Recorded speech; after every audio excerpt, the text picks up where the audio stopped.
Ючиком мачка, блядь, и Молдова, какой брыза, блядь. Молдова. Nu păi minunată, mireasă m-a surat de mult. Mireasa mea întregă rașă de pe planetă. Să spui poezie așa minunată, o bun și mie nebuni din Moldova. Iertați-mă. Vize față zâmbitoare, ca cum eu cum ați cam braț. Și așa atrăgătoare, nu sta mut în fața ei, dar apucă de cerce.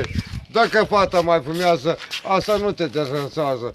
Poate fata îți dă namioc, ca să-i dai puțin la cioc.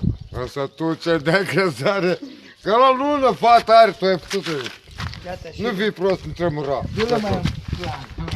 Bagă-ți până undeva. Iar acum poveste, cum ne poți să parcă este o vestea frumușică s-a făcut foarte de frică. Stai că nu... Fără de frică. Da, stai că nu... Cu cade pe aici. Iată cum s-a întâmplat. Deci în pizdă și-a băgat, întoarce mobilul în jos.